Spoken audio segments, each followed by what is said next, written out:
morning students, and today's topic is loss of biodiversity.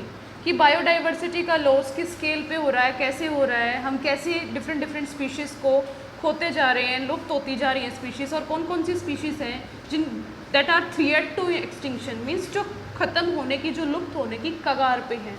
तो according to the NCERT आपकी book में data given है कि भाई एग्जाम्पल दिया गया है ट्रॉपिकल पैसिफिक आइलैंड का। यहाँ पे क्या हुई है बेटा कि इस आइलैंड में कॉलोनाइजेशन की वजह से, मीन्स ये आइलैंड है और इसका ये पहले पूरा एरिया था, अब इतने एरिया पे कुछ लोग आके रहने लग गए, कॉलोनाइजेशन हो गई, तो यहाँ की जो नेटिव स्पीशीज़ थी, नेटिव होती है वहाँ की मतलब जो वहीं पाई जाए वो वाली स्पीशीज़, तो नेटिव जो स्पीशीज़ थी वो यहाँ से ख़त्म हो जाएंगी। इट मीन्स यहाँ क्या होगा, या तो ये स्पीशीज़, ये वाली जो स्पीशीज़ यहाँ पे प्रेजेंट थी इधर आएंगी, और या ये ऐसे कहीं बाहर चली जाएंगी। तो कॉलोनाइजेशन की वजह से यहाँ पे ट्रॉपिकल पैसिफिक आइलैंड में 2000 स्पीशीज़ ऑफ बर्ड्स एक्सटिंक्ट हो चुकी हैं, ख़त्म हो चुकी हैं, लुप्त हो चुकी हैं।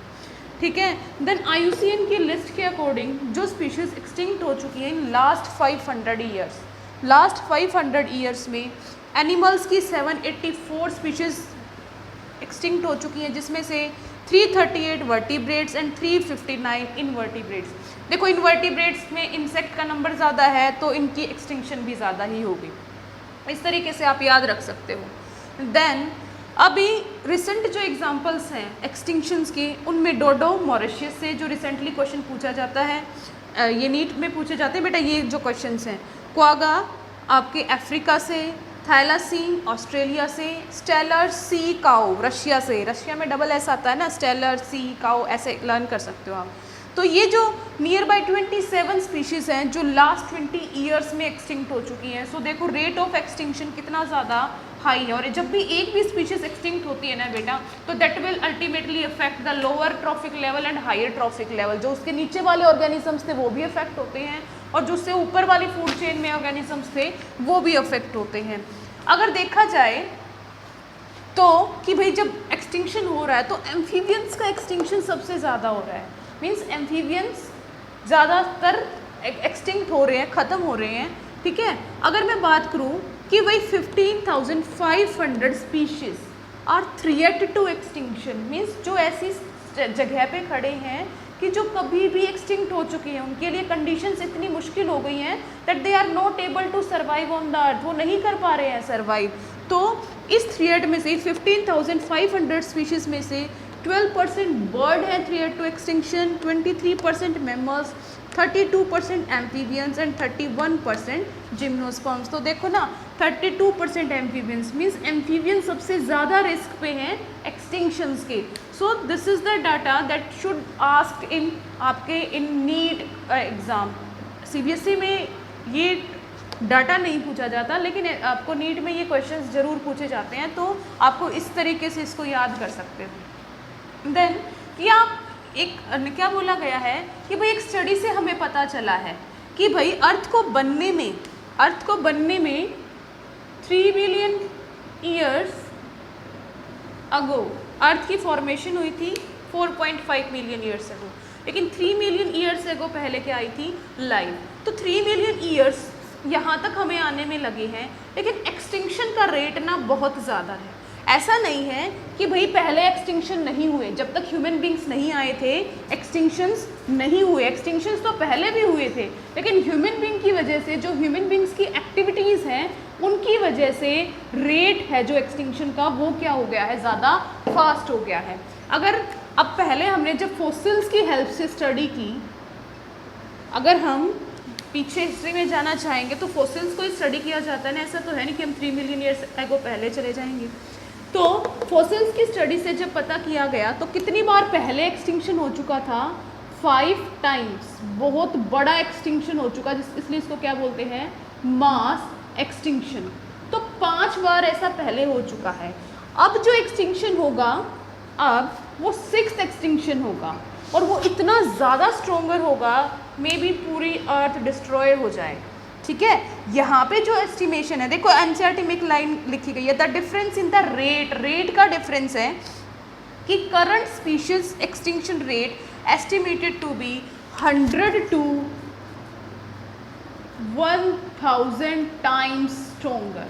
मीन्स यहाँ पे जो एक्सटिंक्शन हुआ उसके कंपैरिजन में ये वाला जो एक्सटिंक्शन होगा वो 100 से 1000 गुना स्ट्रोंगर एक्सटिंक्शन होगा। तो आप सोच सकते हो कि कितनी ज़्यादा स्पीशीज़ का लॉस होगा।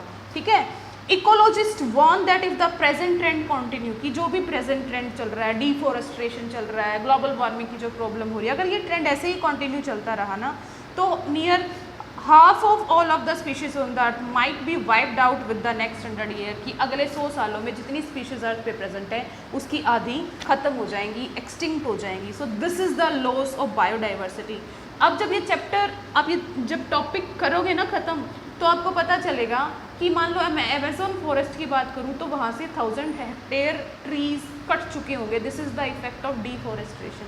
तो सोचो कितनी ज़्यादा बायोडाइवर्सिटी का लॉस हो रहा है।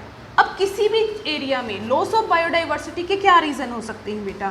फर्स्ट, वहाँ पे क्या है, प्रोडक्टिविटी कम हो जाए। प्रोडक्टिविटी कम होने का क्या मतलब है? लॉस ऑफ बायोडाइवर्सिटी का फर्स्ट फैक्टर किसकी वजह से हो सकता है कि वहाँ की प्रोडक्टिविटी कम हो जाए। प्रोडक्टिविटी किससे आ रही है? प्लांट देते हैं ना प्राइमरी प्रोडक्शन, तो इट मीन्स प्लांट का नंबर कम हो रहा है, डिफॉरेस्टेशन से हो रहा है। दूसरा क्या होगा बेटा? Lower resistance to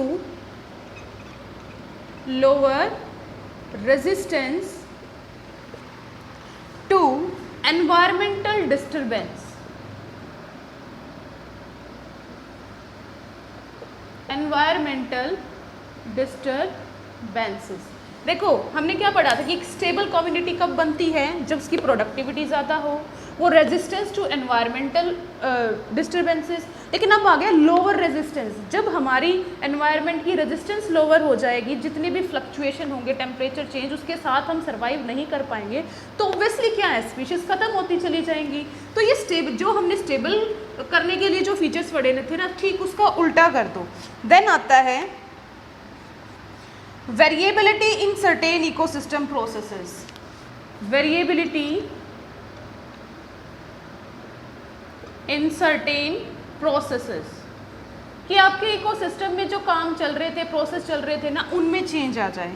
like water का यूज़, हम वाटर का यूज़ एक्सेसिव यूज़ कर रहे हैं, पेस्टिसाइड्स का इफेक्ट, पेस्ट का इफेक्ट कुछ आ जाए, तो that are the variability in certain processes. ये सब फैक्टर्स हैं जिनकी वजह से क्या होता है, लॉस ऑफ बायोडाइवर्सिटी। अब क्या किया गया बेटा कि जितना ज़्यादा फास्ट रेट से स्पीशीज़ का एक्सटिंक्शन हो रहा है ह्यूमन एक्टिविटीज़ की वजह से, उसको एक टर्म दे दी गई, दैट इज़ इविल क्वार्टेट, कि loss of biodiversity due to human activities, उसको क्या टर्म, क्या नेम दे दिया गया, इविल क्वार्टेट। क्वार्टेट क्यों बोला गया? क्योंकि 4 फैक्टर थे, क्वार्ट मीन्स 4, तो 4 मेन फैक्टर हैं जिसकी वजह से क्या हो रहा है, लॉस ऑफ बायोडाइवर्सिटी। क्या है? 4 मेन फैक्टर हैं जिसकी वजह से क्या हो रहा है, लॉस ऑफ बायोडाइवर्सिटी। तो सबसे पहला इसमें फर्स्ट फैक्टर क्या है बेटा, हैबिटेट लॉस एंड फ्रेगमेंटेशन।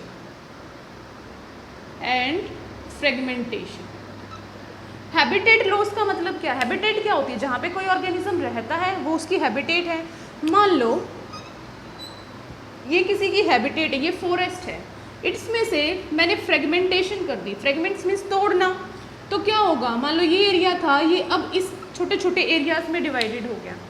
तो जो स्पीशीज़ पहले यहाँ पे फुल्ली फ्लो कर सकती है, यहाँ से कहीं भी जा सकती है, तो क्या आप वो स्पीशीज़ यहाँ से यहाँ आ सकती है, यहाँ से यहाँ आ सकती है, यहाँ से यहाँ नहीं ना। इट मीन्स कुछ स्पीशीज़ को तो रहने के लिए जगह ही नहीं मिलेगी, और जो बच गई उनका फ्री फ्लो क्या हो जाएगा, बंद हो जाएगा। दूसरा, मान लो ये कंप्लीट एरिया था, तो इसकी यहाँ पे जो स्पीशीज़ रहती थी उसकी जगह पे कुछ और बना दिया हमने, डिफॉरेस्टेशन कर दिया, पेड़ काट दिया हमने वहाँ के, तो वहाँ पे जो नेटिव स्पीशीज़ थी, वहाँ पे जो स्पीशीज़ रह रही थी, वो सभी तो ख़त्म हो जाएंगी ना। So this is habitat loss and fragmentation. अब बुक में एग्जाम्पल दिया गया है बेटा कि ओवर पहले जो फॉरेस्ट का कवर था वो 14% सरफेस पे क्या थे, फॉरेस्ट प्रेजेंट थे, लेकिन अब वो 14 से सिर्फ कितने पे आ गए हैं, 6 पे। This is the effect of deforestation. Forest area अब अर्थ के कितने परसेंट पे प्रेजेंट है? सिर्फ 6% पे है, जो कि कभी पहले कितना होता था? 14%। देखो, by the time you finish reading this chapter 1000 more hectares of rain forest would have been lost. और अमेजन फॉरेस्ट की बात करें, अमेजोन फॉरेस्ट जो सबसे ज़्यादा रिच बायोडाइवर्सिटी है जिसके पास, जिसको क्या बोलते हैं? Lung of the earth. Lungs का काम क्या होता है? गैसियस एक्सचेंज करवाना, ऑक्सीजन CO2 का एक्सचेंज करवाना। तो सबसे ज़्यादा पेड़ तो यहाँ पे है, सबसे ज़्यादा प्लांट तो यहाँ पे है ना, तो सबसे ज़्यादा ऑक्सीजन को रिलीज और CO2 को कंज्यूम कौन करेंगे? Amazon forest. इसीलिए इनको क्या बोला जाता है बेटा? Lungs of the planet. लेकिन यहाँ पे इतना फास्ट कल्टीवेशन चल रहा है, किसका? सोयाबीन का। किसका? सोयाबीन का। सोयाबीन की खेती करने के लिए, सोयाबीन को कल्टीवेट करने के लिए अमेजोन फॉरेस्ट को बड़ी फास्ट रेट से काटा जा रहा है। ठीक है, मींस जो ग्रासलैंड्स थे वो किस में चेंज हो गए हैं? अब क्रॉपलैंड में, वहाँ पे खेती की जा रही है और वो किसकी है? सोयाबीन। और ये पॉइंट आपको नोट डाउन कर लेना है बेटा। ठीक है, सो ये था फर्स्ट फैक्टर। नेक्स्ट आ जाते हैं ओवर एक्सप्लॉयटेशन। नेक्स्ट फैक्टर क्या है? Over exploitation. ओवर एक्सप्लॉयटेशन क्या होता है बेटा? किसी चीज का अंधाधुंध यूज। एक्सप्लॉयटेशन, किसी चीज का अंधाधुंध यूज। जब किसी चीज को हम एक्सेसिव में यूज करते हैं तो एक टाइम आएगा ना कि वो खत्म हो जाएगी। तो हम अपनी नीड के लिए, अपनी ग्रीड के लिए, लालच के लिए जो हमारे नेचुरल रिसोर्सेज हैं उनका ओवर एक्सप्लॉयटेशन कर रहे हैं, और उसी की वजह से बहुत सारी स्पीशीज़ क्या है रिसेंट ईयर्स में ख़त्म हो चुकी हैं। लाइक उसमें से एक एग्जांपल है स्टेलर सी काऊ का, जो रशिया से लॉस्ट हुई है। हमने अभी एग्जांपल पढ़ा था ना, स्टेलर सी काऊ और पैसेंजर पीजन। ये ह्यूमन की एक्सप्लॉयटेशन की वजह से, जो स्टेलर सी काऊ है बेटा और ये पैसेंजर पीजन है, ये जिस प्लेस पे रहते थे, जिस फॉरेस्ट में रहते थे, उन फॉरेस्ट को कट डाउन कर दिया है। किसके लिए? अपने यूज़ के लिए। ऐसे ही presently many marine fishes population around the world are over harvested.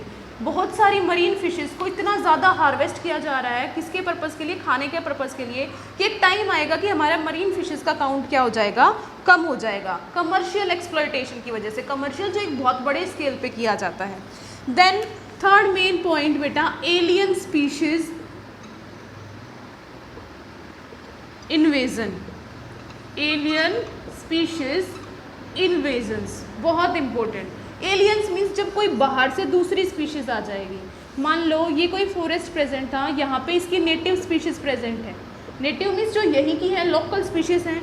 बाहर से कोई एलियन स्पीशीज आ जाती है, ठीक है, और आके जो इसका फूड था, इन सभी स्पीशीज का फूड था, उन रिसोर्सेज को ये यूटिलाइज करना शुरू कर देगी।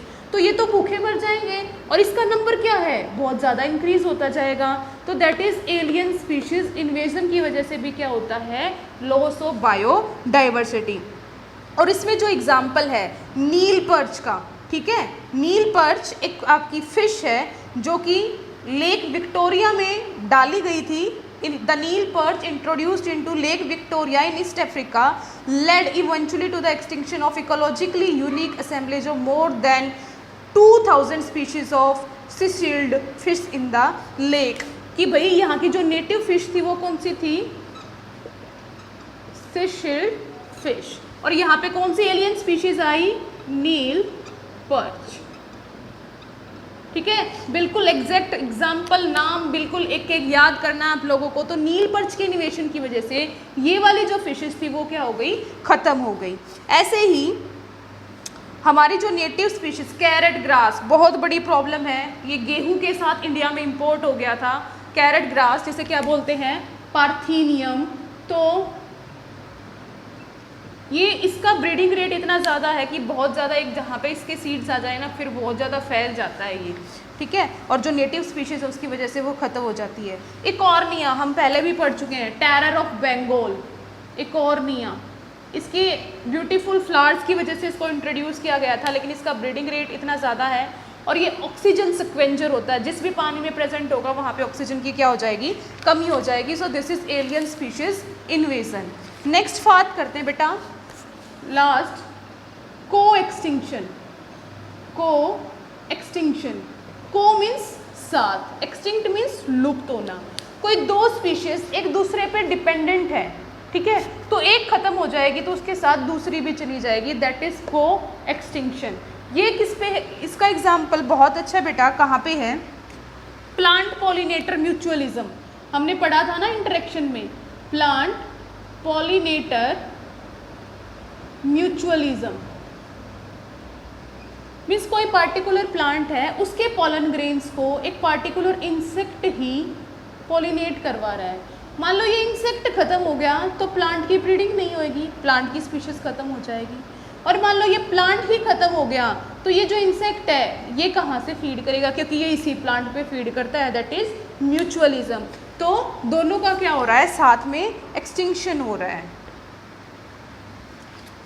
सो ये थे बेटा, these are the causes of biodiversity loss. बहुत इंपॉर्टेंट है, यहाँ से सीबीएसई में यही से सबसे ज़्यादा मोस्ट इंपॉर्टेंट क्वेश्चंस बनता है। बाकी जो जितनी स्टेटमेंट्स हैं या जितनी भी फिगर्स हैं they are regularly asked in NEET, ठीक है, वो नीट में पूछी जाती हैं। Causes of biodiversity loss, species area relationship, ठीक है, एंड देन जो ग्लोबल बायोडाइवर्सिटी को रिप्रेजेंट किया था with the help of a pie chart और पैटर्न्स ऑफ बायोडाइवर्सिटी, ये इंपॉर्टेंट क्वेश्चंस हैं जो कि आपको सीबीएसई में पूछे जा सकते हैं। सो यहाँ तक ये कंप्लीट हो गया है। अब हमें पढ़ना है last topic biodiversity conservation in tomorrow's class. Thank you, have a nice day.